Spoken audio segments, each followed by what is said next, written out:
Had to get our exercise on this morning. Well, I came in, cleaned up everything, took the 2 3C table out to a spot, looked for any foodstuffs and swept it up and threw it out for the critters outside. I don't want the critters inside. And then just picked up all the buckets and put all that. I think I might take the toy buckets and put them in the house so I can collect as much dust in the house. It's not as dusty because it has all these open areas. I might take all the toy stuff in all the toy buckets and put them out there in the studio, and then have them ready for when the kids come over. All the sports equipment and other stuff I'll leave out here, because what I do is I shop vac the whole place the night before. I forgot to hit that panel though. I'll have to hit the panel the night before, the next time they get together here. So, woo Lord, trying to teach people in my mind how to do improvisational Latino dance. A lot of it is based in flamenco. It's just up and down, heel toe, real fast. Okay, that's all it really is. It's mostly just heel toe, real fast. And you can also click your feet, tap them and click them. Okay, and rhythm to the tempo, like tap, you know. And so, and then with the men, you flex and you keep your arms up in and you do this. The women, they kind of flow with the arms and they do the hips more. The men, it's more straight, up and down, forward, strong. The women, it's more hips, welcoming in, bring in your strength. Give me your seed for your babies, right? The guys are like, I can take care of the babies and I can take care of you too. And that's how you do flamenco, which is also salsa, y merengue, y cumbia. Cumbia, they even make it more, you know, the men put their hands behind the back and come in close towards the face and less towards the hips, and they make it less of a public display of sexuality, but more of a intimacy that leads to sexuality. Yeah, the Mexicans, yeah.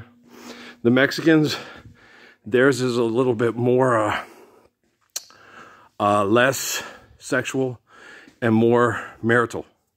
I've watched them. I was raised my whole life in the Mesilla Valley.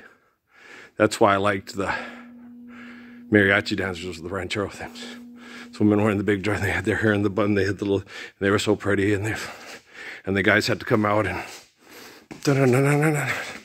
the guys had to keep their hands behind their back and bow and curtsy, and they could engage face and smile, and then and the men had to be very respectful. And I was like, wow, that is so romantically cool. Sitting on the front porch swing holding hands, might steal a kiss or two, right? Hey, look, the kids are chasing the glowing fireflies while even shadows fall. Right, so, you know, being a hillbilly from Texas and Tennessee, I found that quite culturally acceptable and respectful, you know. So, there's a reason why my dad migrated to New Mexico, and there's a reason why this culture is appealing to me. So I'm just dealing with assholes. I got clowns to the left of me, jokers to the right. Here I am, stuck in the middle with you. You know, so I was out here getting my exercise on. Went outside, and your basketball shot, it's the core and the legs first. Okay, it's a fluid motion. If you don't bend at the knees, bring your butt into the glutes into it, and put it into a whole fluid motion, you're just throwing the ball with your arms, okay? And that's like shooting the gun with half the barrel, you know what I'm saying? You gotta use the whole barrel to get that rifle to go, you know what I'm saying? And so you start from trigger down here at the feet, trigger, bring it up, percussion, whoosh, okay? And so when you're shooting a basketball, it's all about aiming, okay? Amy, what you gonna do? I think, so you got to get in there. You got to take your aim. You got to do it even before you go through your motion. You got to know, okay, if you've got a shot, you know you're gonna shoot. You shoot it in your head before you ever shoot it. All right, everybody knows that, right? So aim small, miss small, and so you be like that. And so it's like you got to get your work done. You got to know how to do it. And then once you're taught properly how to do it, you get it done well. And then you get good, and, you know. It's also like riding a bike. Once you get back on, there you go. It's just hard when You're chemically poisoned. You're 58 years old by a bunch of jealous assholes that are studying you through surveillance equipment. It's like playing ball in quicksand and running in mud. You're not that good. Oh, shut up, man. Here, let me poison you for 15 fucking years. Okay. Then torture you psychologically and physiologically and emotionally. And then put your fat ass out here. Come on, play basketball. Come on, penguin. It's all a big hustle. America, the beautiful. We are living in America. It's wonderful. It's marvelous. Buy some cigarettes. Lucky Strike. Stanford University said they're good for your health. I watched it on the Jack Benny show with Marilyn Monroe back in the 1950s on a DVD I checked out from the TBML. Thomas Brannigan Memorial Library. Yeah. I was like, they actually said they could say that shit. Stanford University. Okay? They used to have a thing that said cigarettes were healthy for you.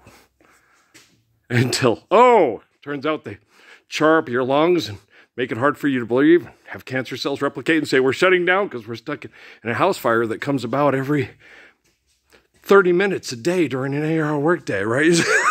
Fuck, right? And what is, women just want to die because they're tired of all the pain and suffering, and they just want to die because they're connected to the kids, and their kids are suffering the pain. There's nobody that will stand up and stop it. Nobody's gonna, Earl, you can't do it, they'll kill you. Ralph, if you do what you're talking about, they'll snipe you, right? How many times in my life have I been taken out to a secluded area and have somebody talk to me and say, you can't do this, they'll kill you. I can't do this, they'll kill me. Okay, but if I don't do it, we all kill ourselves with drugs, alcohol, cigarettes. Okay? Have you watched your fucking movies? Have you watched what you guys derive entertainment from? Okay? Not only is it gory and stupid and insidious, okay, but it's boring. At least The Big Bang Theory's kind of funny, right? But when you watch the first, it's funnier. Later on, it's like, remember Scooby-Doo? When it started out, and the first season was good. Second season was the best because I like the songs in them, but most people don't. You know, hey girl, you know you need me, na na na na na na. But then people didn't go for it, so they said, okay, don't put those in. I guess they had to come up with new material, and it was probably hard to do. Maybe so. Pressure on a songwriter. Okay, so, but then after that, the third season started getting a little bit more. Scooby-Doo goes to Wimbledon. Scooby-Doo goes, Scooby-Doo started bringing in the bucks. Everybody started like, and then everybody else got to come and get the hand in the pie, right? Then when it got to Scooby-Doo meets Sonny and Cher, Scooby-Doo meets Mama Cass, Scooby-Doo meets Jerry Reed, they turned it into a half-an-hour cartoon into an hour, and the storyline just couldn't support it. And it was so much of the cameo, you're like, okay, Casey Kasem, and okay, Reggie. Like, let's get out of here, Scoob. They're the reason why you watch the show, right? So when you watch The Big Bang Theory, later on, you got these cameos from a lot of these tech geeks and these scientists that have ego problems that can't act for shit, right? They're terrible actors, okay? And then you get Michael Rappaport and DJ Quills and, you get all these, Will Wheaton's funny in it. Yeah, Will Wheaton's hilarious, okay? But he was in earlier. And Bob Newhart's always funny, But Bob Newhart's not a cameo where it's okay, I want to be on it too, like Scooby-Doo meets Sonny and Cher, Scooby-Doo meets the Three Stooges, Scooby-Doo meets the Harlem Globetrotters. That's Catman Scrothers, that ain't the Harlem Globetrotters. Okay, y'all gullible. And so, it's true. That's Hong Kong Phooey. Head to the Phooey Mobile, right? And so, come on, Scat Cat. Here's Scat. Right on cue. Come on, Scat Cat. Let's head to the Phooey Mobile. All right. So, Hong Kong Phooey, #1 super guy. And so, I have the whole series on DVD. And yeah, it was one of my favorites.